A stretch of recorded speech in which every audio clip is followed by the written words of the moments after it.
Welcome to the deep dive.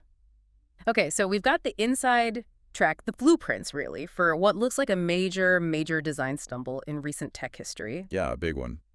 And our job today is to cut through all the corporate speak, the analyst reports, and figure out what actually happened. Hmm. We're diving into this super high profile case, the launch, and, well, the incredibly quick retraction of the iPhone Air. It happened fast. It really did. Our sources are calling it Apple's bold experiment. They were pushing the limits on thinness, on design. Going for the absolute lightest, sleekest thing possible. That whole effort just ran smack into this wall of nobody actually asked for this. Especially not at that price, yeah. Right. This wasn't some slow decline. Yeah. This was pretty spectacular. An expensive failure to connect with what customers actually need. And what's really fascinating, I think, is just how fast the market delivered that verdict. Instantaneous, almost. So we need to do more than just, list the specs or the dates. Our mission here is to pull together the tech details, the really brutal critical reception. Oh, it was harsh. The immediate financial fallout. Okay. I mean, suppliers were panicking, production lines getting shut down. Serious stuff. And maybe most importantly, the strategic shifts that came out of this failure. We need to get why it forced Apple to basically tear up its product roadmap. Not just what happened, but why it matters. Okay, let's start at the beginning then. The launch. September 2025. This was meant to be a landmark moment, right? First big physical redesign since, 2017? Yeah, long time coming. They weren't just launching a new phone. They were trying to carve out this new, ultra-premium niche. Mm-hmm. And the specifics of the Air, they really show that obsession with thinness. I mean, 5.6 millimeter, that's incredibly thin for an iPhone. The thinnest ever. And it had good parts on paper. Titanium frame, the A19 Pro chip, that nice 6.5-inch promotion display. Looked great superficially. A design showcase built around, well, just one thing. Thinness. But then came the pricing confusion. That's where it started to wobble immediately. It really did. $999. So the big question everyone is asking, and it's clear in the sources, who is this phone for? Exactly. Because it was only $100 less than the iPhone 17 Pro.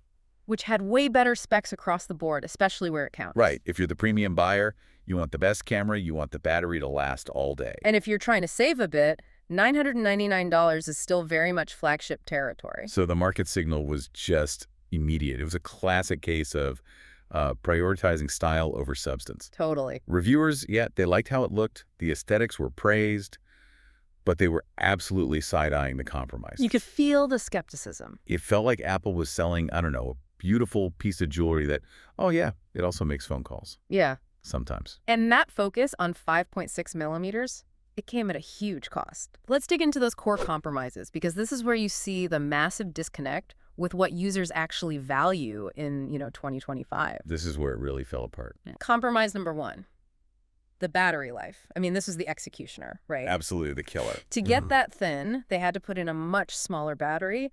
And when people are paying nearly $1,000... You expect it to work all day. Exactly. Yeah. You expect a flagship experience. But what they got, based on all the feedback, was this premium phone that just, quote, dies by lunch. Which is just unusable for a mobile device. It breaks the whole point. It really does. It forces you to ask, where was the basic common sense during engineering? Right. Apple knows this better than anyone. Battery life is consistently the #1 thing for user satisfaction. Always. So sacrificing that for what, a fraction of a millimeter?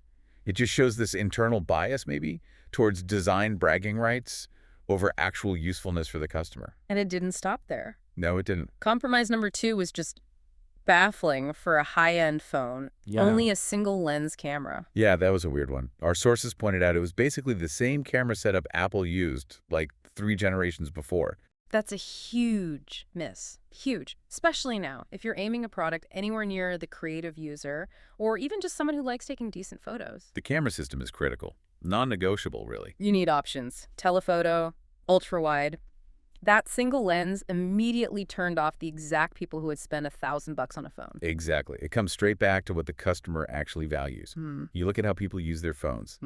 The data is crystal clear. What does it show? Battery life beats thinness Yeah. every single time. And camera quality, specifically the versatility you get from multiple lenses, that matters a lot. So the Air was designed for, what? Apple's internal mood board. It seems like it. Right. Designed for their aesthetic goals, not for how people actually work, create, share stuff day to day. And the market didn't wait long to deliver its verdict. The numbers started tanking almost instantly. Oh, yeah. Brutal.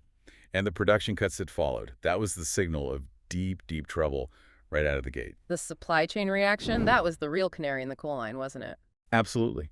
Foxconn, their main manufacturing partner, they quickly started dismantling almost all the dedicated iPhone airlines, down to just 1.5 lines. Wow. That's not just slowing things down, that's reversing huge investment. Massive capital investment, yeah. And Luxshare, another big supplier, they just stopped production entirely by October 2025. So barely a month after launch. When the supply chain moves that fast, that aggressively, it means the demand forecast wasn't just off. It basically evaporated. Oh. Apple's official line was, scaling back shipments due to weak consumer demand. But the severity of how the suppliers reacted, that tells you how big the flop really was. You have to appreciate the scale here. Production was apparently expected to just stop completely by November 2025. Yeah. The entire production life cycle of the iPhone Air was, as one source brilliantly put it, shorter than most Hollywood marriages. Huh. That's good. But it means this level of market rejection. It needed immediate, serious damage control, way beyond just cutting the price. Which brings us to this really unprecedented move in their damage control strategy, delaying the next generation iPhone Air by a whole year. That was the real shocker. The original plan, the roadmap, had the Gen 2 Air coming in fall 2026, right alongside the iPhone 18 Pro models, standard Apple playbook. Predictable cycle, yeah. Now, pushed all the way to spring 2027, that's a massive delay, an entire year. It's staggering, really. Apple runs on this almost religious annual cycle, when things are coming out. Like clockwork. So deviating from that, it's basically a public admission that things went spectacularly wrong. Yeah. That they need to fundamentally rethink the engineering, the marketing, everything. You just don't do that lightly. No way. Not unless there's immense internal pressure to fix a huge strategic mistake. And they also had to sort of pre-announce fixes for the Gen 2 Air, right? Yeah, promising a significantly larger battery. Okay, lesson learned there. And adding vapor chamber cooling. Which is basically Apple saying, okay, we get it. We'll actually make the next one usable. Here's how. Pretty much. Let's talk about that vapor chamber for a sec. Yeah. Because the listeners should know, that original 5.6 millimeter design, it likely had major heat problems. Thermal throttling, yeah. Gets too hot, slows down the chip. Exactly. The A19 Pro couldn't really run at full speed in that super thin body. A vapor chamber is a much more sophisticated way to spread heat out. It uses evaporation and condensation inside a flat pipe to move heat away from the chip efficiently. So by announcing that, they're signaling a shift. Right. They're saying, okay, maybe we focus less on just the external thinness and more on making it functionally thin inside, letting the powerful chip actually perform without overheating or draining the battery instantly. Which is key for a premium experience. Absolutely necessary. So this huge failure, the delay, it caused ripples everywhere. Chaos in the fall 2026 lineup. Total disruption. Instead of that clean, predictable launch slate, this shift caused major displacement internally. So fall 2026 is now going to be about the iPhone 18 Pro, the flagship, and the foldable iPhone, finally. The long-rumored one. Right. They're essentially clearing the decks to focus on those two big, high-margin launches. Got to make up for the air losses. But what's the cost of that focus? The mid-range takes the hit. The sources confirm the standard iPhone 18 and the more affordable 18e. They're pushed back to early 2027 as well. Wow. So this whole reorganization, Yeah. pushing back their volume sellers to make way for the Pro and the foldable, the sources called it strategic chaos, masquerading as innovation. Ouch. It really shows they're in triage mode, protect the Pro profits, push the new foldable category hard, and deal with the rest later. So what are the big market lessons here? This isn't Apple's first product stumble. No, it's not. And you can see the patterns. The iPhone Air now joins that. Let's call it the graveyard, alongside the struggling iPhone Plus models, the completely dead iPhone mini. All products that probably seemed like a good idea at the time internally. Right, but they just failed to connect because they were based on Apple's assumptions, not what users were actually asking for or buying. And the common thread seems to be diluting the core value. The Mini was too small for many. The Plus wasn't Pro enough for the price. And the Air. Too expensive for the compromises it forced on you. So what's the new game plan? Version 2.0. Well, first, they're doubling down where the money is. The Pro models. That's clear. Makes sense. Future Pros are getting the A20 chip even better LTPO plus displays. Okay, LTPO plus or. For the listener, LTPO is that display tech that adjusts refresh rates to save power. Right. Low temperature polycrystalline oxide. Very power efficient. The I plus probably means even better optimization, maybe for higher refresh rates and better always-on functions. It's a direct attack on the power efficiency problem the Air highlighted. Okay, so double down on Pro. What else? Second big push, Yeah. the foldable iPhone. They are under huge pressure here, though. Yeah, they're late to that party. Very late. Playing catch-up to Samsung and others who've been doing foldables for years. But they need a new growth category, something exciting to talk about after the Air disaster. And the third piece seems to be timing. Strategic timing, exactly. Moving that second-gen Air redesign to spring 2027 away from the main fall Pro launch. That's to stop it from cannibalizing the Pro sale. Precisely. Yeah. Which is exactly what the first Air did to itself by being only $100 cheaper, but so much worse on battery and camera. They're creating a deliberate gaffe. It really shows a company realizing, maybe, that it can't just win on looks anymore. Especially when those looks force such big practical compromises.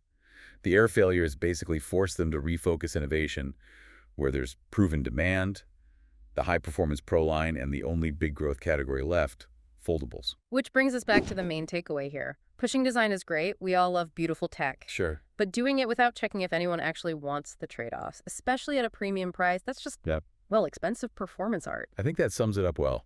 Looking at the bigger picture, the iPhone Air saga isn't just a product failure, it's a forced strategic correction. A necessary one, it sounds like. Yeah.